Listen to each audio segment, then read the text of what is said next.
Welcome back. This is Home Bay. In Home Bay, the purpose of this level is to sort of acclimate you towards how the game works. If you've already seen my Let's Play of Ecco the Dolphin, the first one, then this shouldn't be too hard to pick up on. I mean, you got, your directional buttons to be able to move around. You got your sonar that allows you to talk to things.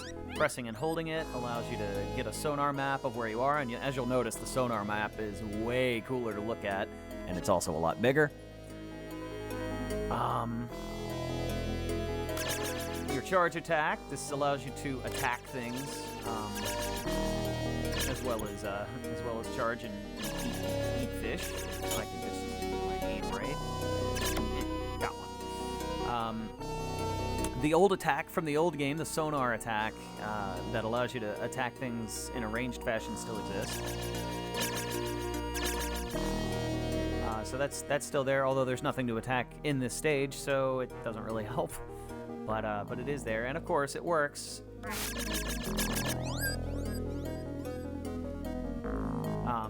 When I jumped out of the water, you saw that you heard it make that like charging sound rather than the sound.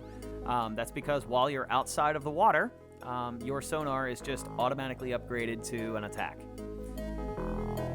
And naturally, the last button, the C button, makes you swim fast. So, what do all these dolphins have to say? Hey. Oh, that's right. If you'll notice, up at the top, well, now it's at the top right. Used to be the top left.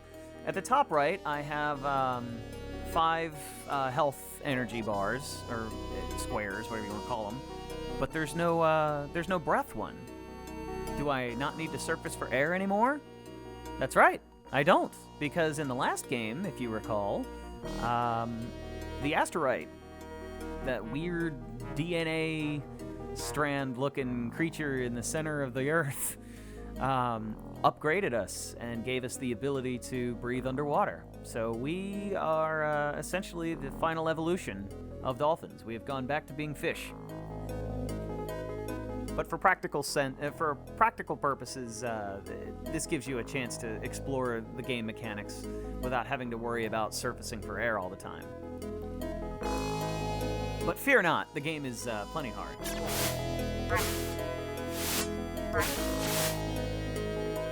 We have another new ability here. As you can see, pressing the C button while on a piece of land allows you to kind of flip your tail on it and jump a little bit. In the previous game, I think you guys could probably remember that insane jump in the Deep City level. Yeah, I hated that jump. But that jump would have been made almost completely trivial with this little flap technique. So far, that is that's all the new stuff that they've added. Seems to be all the new stuff that they've added. So, there's not much really to see and do here in Home Bay. The level's not very big. So let's head down through here. Now, this is some vents that sort of push you back, but a little hit on the C button allows you to get through it. Of course, you could also charge, whatever you want to do. I recommend learning how to use the C button. This guy will not let you pass. What is it with this guy? Who is he? I'm going to spoil you. I'm going to give you a spoiler. This is actually Ecco from the future blocking himself. And he won't let you pass through until he gives you some future wisdom.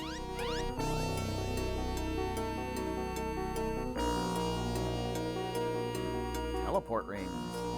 Swim through them and they'll take me great distances. Okay. Thank you, Ecco.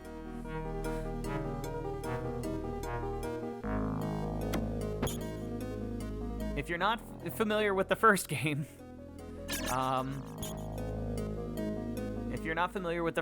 then that's probably not going to make much sense to you. Like, why would Ecco be talking to himself? How is he there from the future? Ecco has time travel powers, sort of. Or he has at least access to time travel powers. Ooh, what's this thing? And more importantly, what does it look like in the sonar map?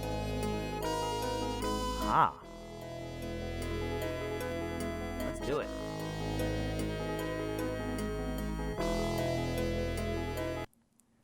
Welcome to 3D. Oh, back in the 90s, this was hot shit. I'm telling you what. Back in the 90s, man. These 3D levels, they were really something to be able to say, oh, look, man, the game has 3D. This is not 3D. This is 2D set in a, I guess, first-person perspective or third-person perspective, as it were. This isn't three-dimensional. It's just a third-dimensional. It's a three-dimensional perspective.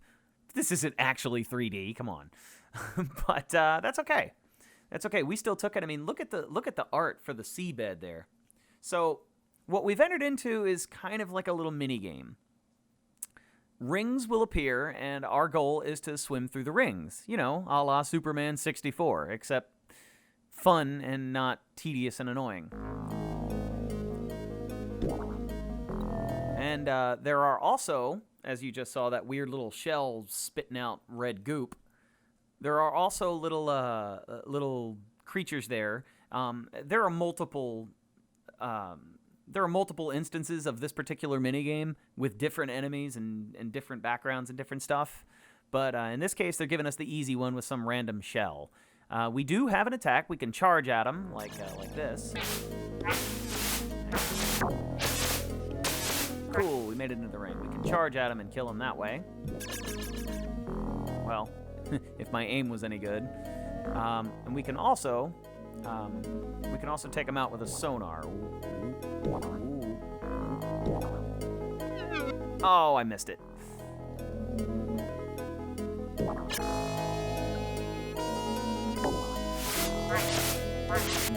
Ooh, I made it. Now, generally speaking, they're going to have a...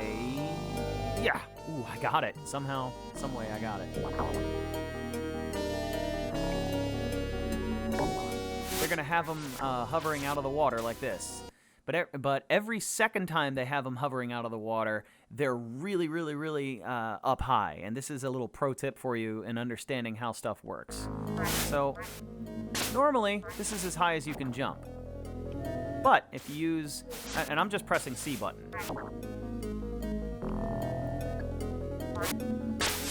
I'm going to intentionally miss that one. But if I press the B button, I can jump even higher. Problem is, it makes you go even lower. So as you're jumping, you jump, and then when you're ready to finally do it, you press the B button, and then Ecco will jump to the top of the screen. And that's how that works. So now you know if that was driving you nuts, like why can't I ever get that one ring at the top? You got to use B button to go higher. So.